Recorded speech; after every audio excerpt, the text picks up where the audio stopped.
രഹസ്യമായിട്ട് നന്മ ചെയ്യും. ആ രഹസ്യമായി ചെയ്യുന്ന നന്മയെ അയാളത് മറച്ചു വെച്ചാലും പിശാച് അയാളെ പിറകെ ഇങ്ങനെ വലിഞ്ഞ് അയാളെ പരിശ്രമിക്കും. അയാളെ കൊണ്ട് എങ്ങനെയെങ്കിലും അത് പരസ്യത്തിലേക്ക് എഴുതിപ്പിക്കാൻ. പിന്നെയും പിശാച് അയാളെ വലിഞ്ഞു മുറുക്കി അത് റിയായിലേക്ക് കൊണ്ടെത്തിക്കും. ഉദാഹരണം പറഞ്ഞാൽ, ഇപ്പൊ ഇന്നലെ രാത്രി ഞാൻ തഹജ്ജുദ് നിസ്കരിച്ചു എന്ന് വെറുതെ അസീം വിചാരിക്കാം. 2 മണിക്ക് എഴുന്നേറ്റ് ഞാൻ നമസ്കരിച്ചു. ഞാനത് ആരെയും അറിയിച്ചിട്ടില്ല, എന്റെ ഉമ്മ അറിഞ്ഞിട്ടില്ല, ആരും അത് അറിഞ്ഞിട്ടില്ല.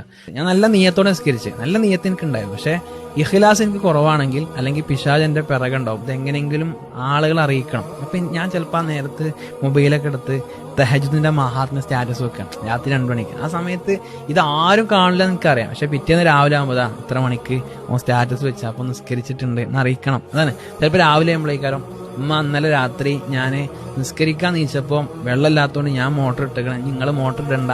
അതേപോലെ ഇന്നലെ രാത്രിക്ക് എന്തായാലും കാറ്റ്, ഞാൻ നിസ്കരിച്ചാൽ നീച്ചപ്പം കറണ്ട് ഇല്ലായിരുന്നു. അത് പരസ്യമായി, നിസ്കരിച്ച കാര്യം പരസ്യം. പക്ഷെ പിശാച് അയിമ നിൽക്കൂല. പിശാച് അടുത്ത സ്റ്റേജിലേക്ക് നമ്മളെ കൊണ്ടുപോകും, റിയാകുമൊക്കെ എത്തിക്കും. ആ റിയാഗ് എന്ന് പറഞ്ഞാൽ ചിലപ്പോൾ നമ്മള് ചെങ്ങനോടൊക്കെ കാര്യം പറയാം, ഇന്നലെയൊക്കെ രാത്രി എന്താ മഴ, ഞാൻ നിസ്കരിച്ചാണീറ്റപ്പോൾ ഭയങ്കര പ്രശ്നമായി. അപ്പൊ അവൻ പറയും അപ്പൊ നമ്മൾ അടുത്ത ചോദ്യം ഉണ്ടാവും, ഇജ്ജ് അറിഞ്ഞിട്ടില്ല, അപ്പൊ അജ്ജ് നിസ്കരിക്കണമെന്നില്ലേ, റമദാൻ കഴിഞ്ഞപ്പൊക്കെ നിർത്തിയോ? അപ്പൊ നമ്മളെന്തായി, നമ്മളെക്കാളും മോൾക്കാണ് കയറി. അതോടുകൂടി നമ്മൾ രഹസ്യമായിട്ട് ചെയ്ത പരസ്യമാവുകയും അത് റിയായിലേക്ക് എത്തുകയും ആ കർമ്മം നമുക്ക് ഒന്നും ഉപകാരപ്പെടാത്ത അവസ്ഥയ്ക്ക് അത് മാറുകയും ചെയ്യുന്നു.